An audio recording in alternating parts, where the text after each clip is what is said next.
Napansin niyo ba na ang relasyon nung araw ay talagang nagtatagal yan habang buhay? Pero ngayon, napakaraming relasyon ang hindi nagtatagal. Hello guys! So, ang topic natin for today, eto, mga rason kung bakit ang relasyon sa panahon ngayon ay hindi na nagtatagal. So, kung nakaka-relate ka, panoorin mo ang video na ito. So, without further ado,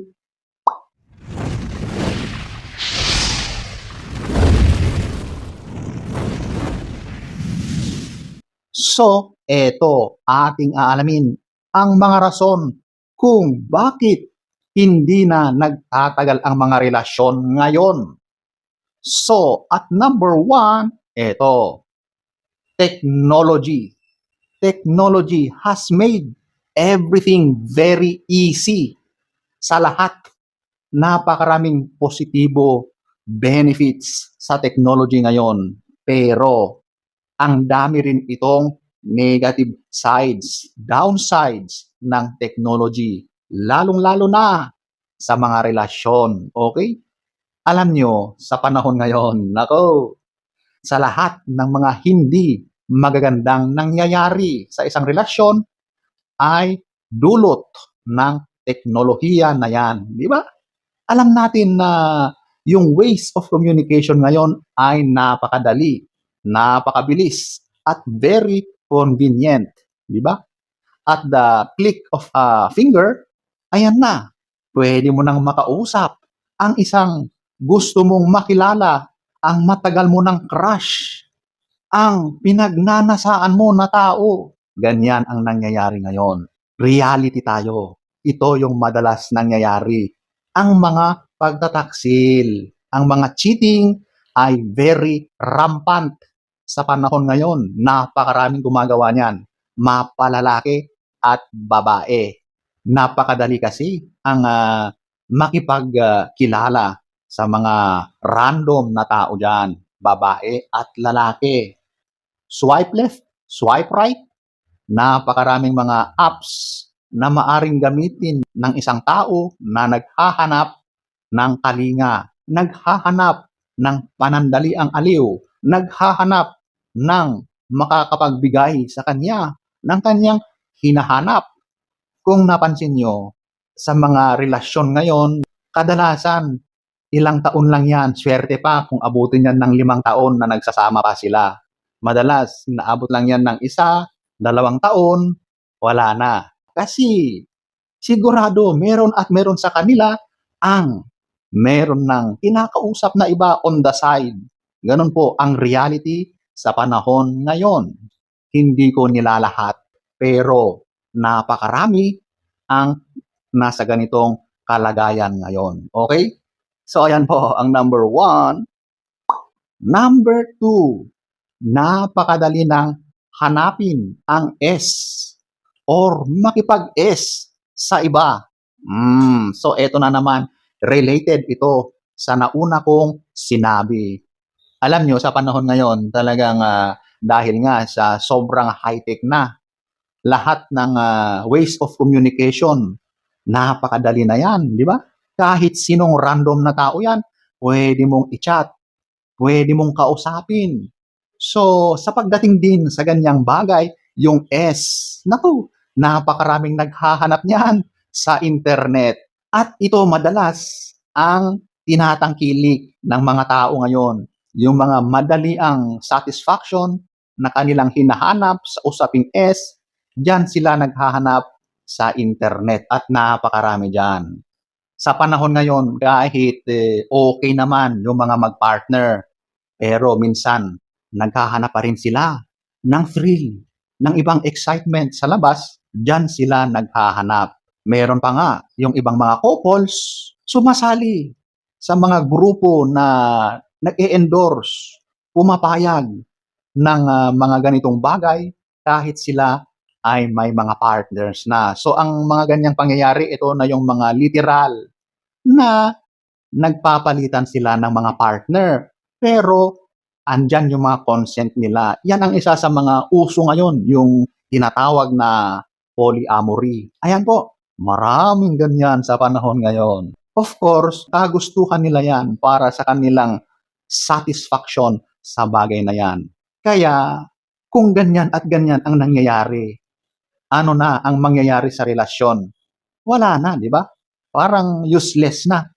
Wala na wala nang silbi yung pagsasama nyo kapag bawat isa sa inyo ay naghahanap ng kaparehang iba pagdating sa usaping S. It's better siguro na mag-split na lang kaysa ganyan ang setup ng pagsasama. Actually, ganyan, napakarami ng ganyan ngayon sa panahong ito, sa generation na ito. So, ayan po, ang number 2. Number 3, ito yung ayaw mag-compromise. Nako, ito yung problema sa mga relasyon ngayon. Sa panahon kasi ngayon, lalong-lalo na yung mga naging couples, naging mag-asawa, sa mga panahon na ito, talagang ibang-iba na rin ang kanilang mga pag-iisip, mindset sa pinasok nilang relasyon, di ba? Talagang andyan yung ipinaglalaban nila na equality. So, dito na lumalabas yung problema kasi ipinaglalaban nga yung equality, wala na. Ayaw na nilang gumawa ng mga normal na ginagawa ng isang babae para sa kanyang asawa.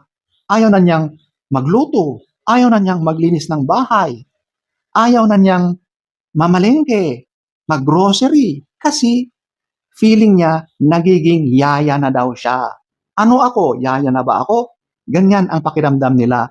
Yaya, katulong, ganun ang ipinaglalaban ng ibang kababaihan sa panahon ngayon, di ba? Dahil sa feminist na mindset, ganyan ang ipinaglalaban ng iba. Hindi lahat, pero yung generation na ito, ganyan na ang mindset nila. Bakit hindi ka maghanap ng katulong para sila ang gagawa niyan? Kasi nga equal na daw pero ngayon, ayaw nang pumayag ng babae sa ganyan. Gusto rin niyang lumabas. Gusto rin niyang magtrabaho. Gusto rin niya ng karir.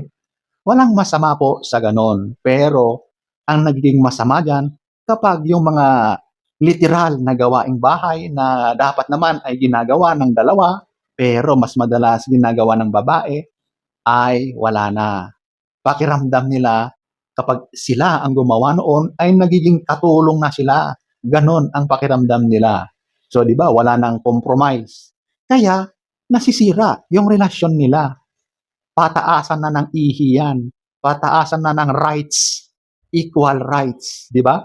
Feminist rights. Ganon. So, yan ang nagiging problema sa mga henerasyon na ito. Pagdating sa relasyon, kaya hindi yan nagtatagal. Okay? So, ayan po, ang number 3. Number 4, ito, yung sobrang busy. Totoo yan. Lalong-lalo na sa panahon na ito na madalas yung lalaki at yung babae ay may kanya-kanyang karir na tinatahak. May mga trabaho yan. Dahil career-oriented silang dalawa, yung lalaki talagang andun siya, nagbabanat ng buto para ma-provide niya ang lahat para sa kanyang family. At yung babae naman, may goal din yan. Talagang may tinatahak siya na gustong ma-achieve para sa sarili niya. So at the end of the day, nawawalan na sila ng oras sa bawat isa dahil sobra-sobra na silang busy sa kanilang mga career. At nawawala na yung quality time. Yung mag-usap sila ng maayos, wala na. Kasi tulog yan, gising ng maaga, alis ulit, pagdating gabi na, wala na ulit. Matutulog ulit yan. So yung cycle na yan is paulit-ulit na lang hanggang sa dumarating yung time na nawawala na yung bond nila as a couple. At ayan, pati yung pagmamahal nila nagfe-fade away. So at the end of the day, naghihiwalay din sila. So ayan po, ang number 4. So, ayan po ang iilang dahilan o rason kung bakit sa panahon ngayon ay hindi na nagtatagal ang isang relasyon. Kumbaga, nagiging panandalian na lang. Tapos, ayaw na. So, sana ay nagustuhan nyo ang ating topic for today. next story time. Don't forget to subscribe